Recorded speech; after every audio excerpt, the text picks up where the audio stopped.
Welcome back to Limbus Company Patch Note Analysis. This time, the patch notes itself aren't the main focus, but instead, we're going to be looking mainly at the breakdown of the new units Molar Office Yisong and Outis, and the return of a fan-favorite gimmick. 림버스 컴퍼니. 더없이 평소와 같은 평범한 아침이구려. 의뢰 관련이라면 사무실 안쪽으로 들어오시오. 누님께서는 바깥 일을 나가셨소. 전할 말이 있다면 대신 전해주겠소. 연락처를 부탁하는 건 적절치 않아 보이오. 틀림없이 대화가 통할 상태는 아닐 테니. Molar Office Fixer Yisong. No, so what you're going to notice first off about these two new units is the fact that they both have a new mechanic, one returning from Runa, of course, that being discard. During the chaining phase, delete selectable skills that fit the conditions from the dashboard.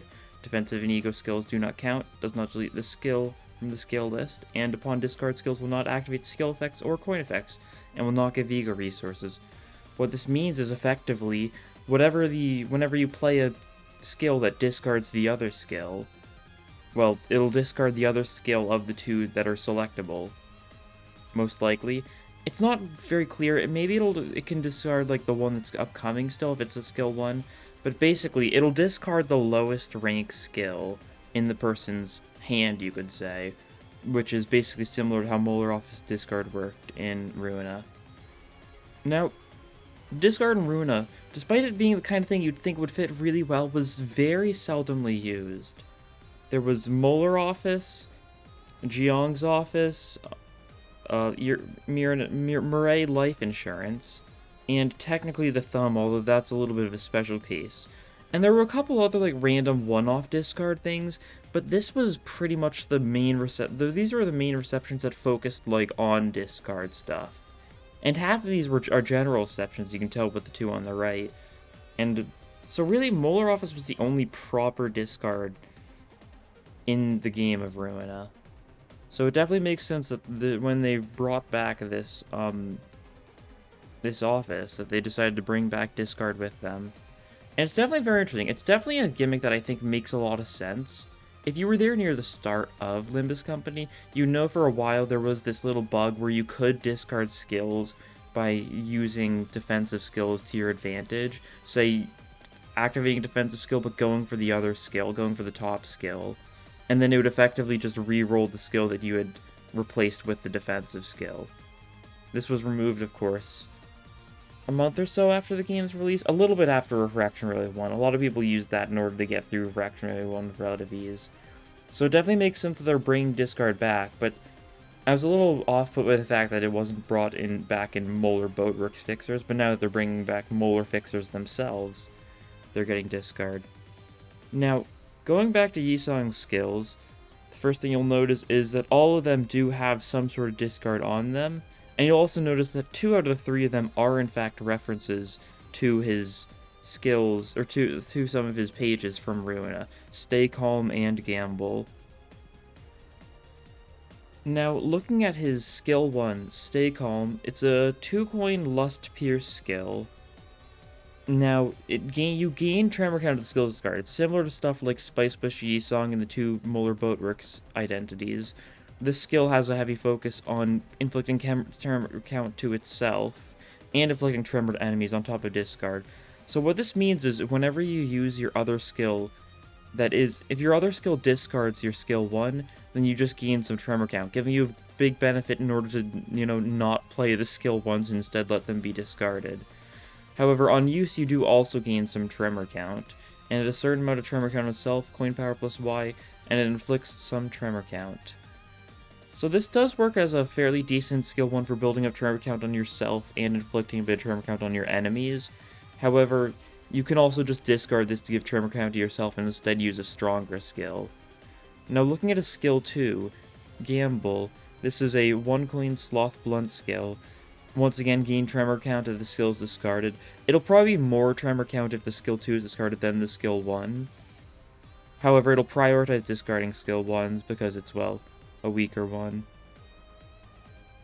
Because you can see, it'll explain a little bit here, discard one skill at the lowest rank in all this unit's skill slots on use. So what this means is it'll take a look at the two things in the hand for each skill slot effectively, and it'll discard the lowest level one. So it'll prioritize skill 1s, but if there's no skill 1s, then it'll go for skill 2s. And if you somehow have two skill 3s in there, it'll discard one of your skill 3s, which is a situation you definitely don't want to happen, but it really only should happen if you're, messing with their actual decks in Mirror Dungeon 2. And of course, on hit, inflicts tremor count, and if they have a certain amount of tremor count, bursts tremor and reduced tremor count. I do like this. I actually don't know if there's any skills in the game that actually only burst tremor if they're at a certain tremor count, and then reduce the target's tremor count by a certain amount. It'll probably be similar numbers, so maybe this is like a way that it'll burst tremor, but it'll never like actually get rid of tremor entirely with Gamble. Which, if so, sounds like it could be pretty good. And his skill 3, Grinding the Molars, which is certainly a very funny name for a skill, not directly taken from any of the Ruinous skills, but taken from the expression of grinding one's teeth, except with molars, of course. Rain being the one who has to keep Olga in check all the time. Definitely makes a lot of sense that Rain Yisong is not very happy. But on use, discard one skill the lowest rank in all unit skill slots, same as a skill 2. And on use, spend tremor count on itself and gain coin power. This is where your actual tremor count matters, because for your skill 1, inflict tremor, and if you spend tremor count, burst tremor, and coin 3, defense level down, and if you spend tremor count, burst tremor. So this skill only bursts tremor if you have a certain amount of tremor count on self. But the good thing is, this doesn't reduce tremor count on your target when you use it. It only bursts tremor without the negative side of reducing tremor count at all, so it'll be very beneficial to build up that tremor count in order to get a good skill 3 off. In order to get just some nice tremor burst off. Definitely seems like some decent stuff. We're gonna have to see how discard works exactly. Because, it's obvious how it's going to work, but we're gonna just have to see exactly how beneficial it is. Now, looking at his guard skill, on use, discard one skill of lowest rank in all this unit's skill slots. So it just kind of allows him to just spend a turn to just discard stuff. This actually could be, if you only have skill 1s, you might want to just defend normally in order to discard one skill. Just possibly because then you'll get a little bit of tremor count on yourself, and then you'll get better skills able. Now, his passive in times like these is a reference to his passive from Ruina, with the same name, although an exclamation mark instead of ... assumably because of the fact that, well, this is Yisong talking, so he's not quite as enthusiastic as Rain would be.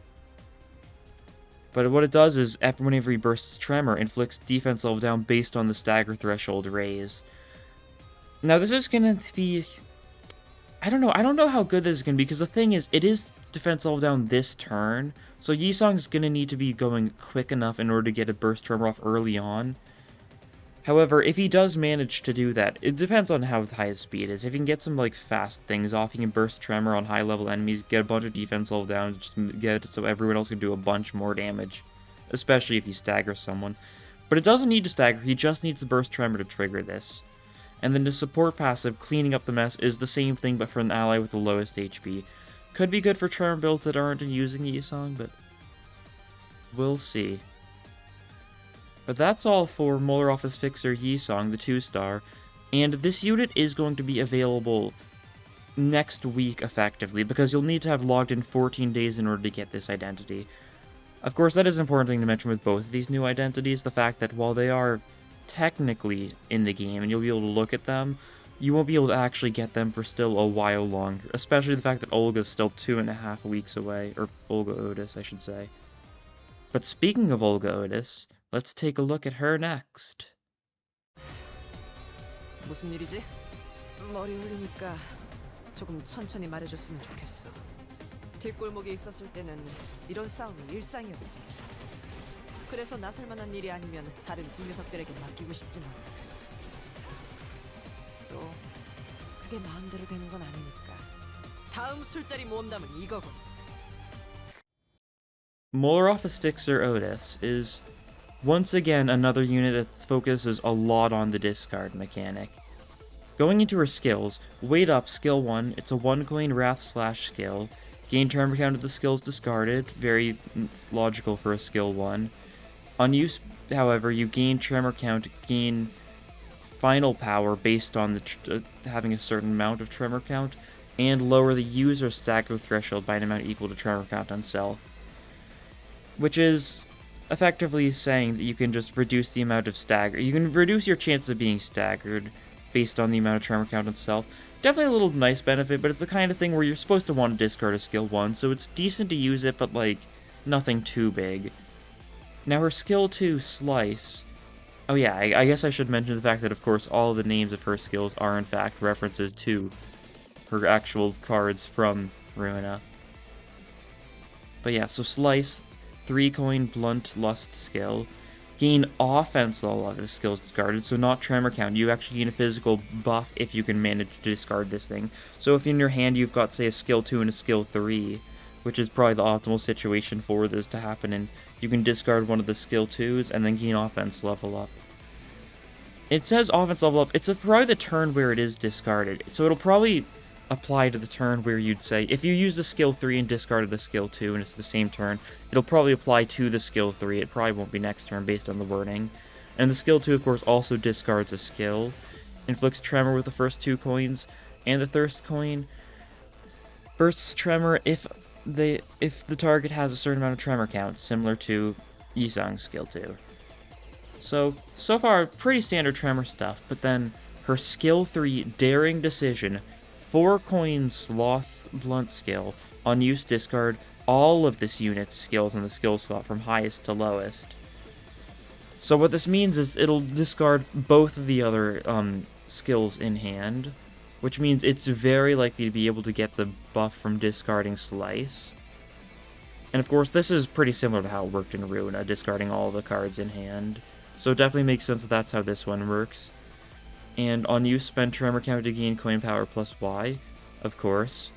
And similar to Yisang's skill 2, bunch of tremor inflicting, skill 1 bursts tremor if you spent a certain amount of tremor count. Oh no, it's inflicting tremor count if you spend a certain amount of tremor count yourself. And then the skill coins 2, 3, and 4 all burst tremor, reduce tremor count by target. So this is a 3 burst tremor skill, which means that if you use this on a person who's got high tremor and a decent enough tremor count, they are absolutely taking a lot of stagger damage. Some very nice stuff. It's a very simple introduction of discard, I think, but that definitely makes a lot of sense, since it is, well, the introduction. Defense, Hangover Cure, once again, discards a skill. And it's a Sloth Guard. Simple enough, you might want to use that if you only have skill 1s, although your skill 1s can reduce your stagger threshold, which could be pretty beneficial. We'll see. Her passive, Drinking Boast, upon burst tremor, inflict X% of damage of stagger threshold raised as sloth damage, so you can get some little damage. You can actually deal physical damage with burst tremor, which means that she can actually deal damage to units. She can actually make use of tremor on units without a stagger threshold with this passive, which is pretty nice, I'd say. And then her support passive, Carrot on a Stick, which is Carrot and Stick. Very funny name for the support passive. One out of the highest tremor gains more tremor from skill effects. Yeah, that's good. Gaining more tremor on someone with high tremor. Now, it says one ally with the highest tremor count, so that means it will only apply to people who build tremor count on themselves most likely, which means that this passive is kind of awful with, say, Spicebush Yisang, since he builds tremor count on self but doesn't actually inflict tremor. Or he gains more tremor from it. So it actually looks not bad. It says gains more tremor instead of gaining more tremor count, though. So I really don't know exactly why you'd use this beyond, like, maybe Boatworks Sinclair, since he kind of wants tremor count on him. He wants tremor potency on himself so he can burst his own tremor and, deal damage to targets. I don't know, that's a weird support passive, that's for sure. Maybe it's phrased wrong. Who knows? Yeah, that's all for this unit. Definitely, these units are both very similar. Outis, we've still got, 2.5 weeks of waiting before we're actually going to physically get this unit. Or it's not... Or 3.5, I mean. Yeah, 3.5. So it's definitely a while away. Both these units are pretty similar, but Outis seems like a logical, progression over the Yisang identity. which definitely makes sense for a 2-star and 3-star to do. Very simple stuff for discard. I'm excited to see how they take discard in the future. Stuff like if we eventually get thumbs, stuff like adding skills to your hand that are just ammo skills that are weak little ranged skills that you can instead use as discard to power up a skill 3 or something. Definitely a lot of potential with stuff like that, so yeah, I'm looking forward to it. But now let's take a look at the actual patch notes themselves. So, update takes place normal time this Wednesday. We're going to get Refraction Relay 2. We already got the actual announcement on the specifics of Refraction Relay 2, so nothing special there. And major changes, all special tenants check reward identities, detailed info can be viewed, so you'll actually be able to see what the Molar identities do, which is nice. Passives panel animation simplified, so now on the left side the passives just show up as the actual sinners icons, so that it just takes up less room. It doesn't show like stuff like the name or anything unless you hover it over. Most likely it doesn't show their actual image, just to try and reduce the amount of space that it takes up, although it looks like it does take up more space vertically now, but less space horizontally. That should be good. Improve press and hold Ego overclock activation. So now if you press and hold overclock, it'll actually let you take a look at the overclock on the Ego selection menu. Definitely a logical change to make. I was kind of questioning why you couldn't do that before, so it definitely makes sense. Optimization, in-combat rendering performance improvements. So reduce the amount of graphic resource usage via simplifying the passive window, and deleted unused rendering camera objects. So I guess there were just some random objects around in the screen used for the camera stuff that they decided that they deleted due to, not being used. So hopefully that means it'll lead to a little bit better performance. The performance is already in a pretty good position though, so I'm not too bothered, but the more stuff they add, the worse it'll get. Bug fixes improvements, bunch of bug fixes, tremor or typo fixes, support passive boat fixer didn't work, boat work Ishmael, bunch of other random stuff, broken part will become staggered due to tremor burst. Oh, sinking deluge keyword was generated with the intent to spend all sinking values once to deal damage. However, it didn't, what is it saying? This issue would remain fixed. Oh yeah, fixing the issue upon activating sinking deluge, sinking values did not disappear. Yeah, okay, sorry about that. But basically, there was a bug, so whenever you inflicted sinking deluge, well, it wouldn't actually spend all the sinking. Instead, just, did all the damage. The sinking would still stay, so you could then sinking deluge again. So you could do it 2 times in 1 turn to absolutely demolish a unit. People use this to try to cheese some like hard bosses like Mirror Dungeon 2 hard. Although even with spending all of it, it still does an insane amount of damage. So it was just kind of overkill. That makes sense. I don't know why they put so much like focus into like apologizing for this. That's what was throwing me off at first, because there's like so much like here, like very strange. And then of course lunacy compensation as per usual. But yeah, that'll be all for the patch notes here. Nothing too big, of course, beyond the new units, their new gimmick. I just wanted to make this video because I was very excited about the fact that we were getting discard back and what it could mean for future identities. But yeah, thank you all for watching, and I'll see you guys in the next video. Bye!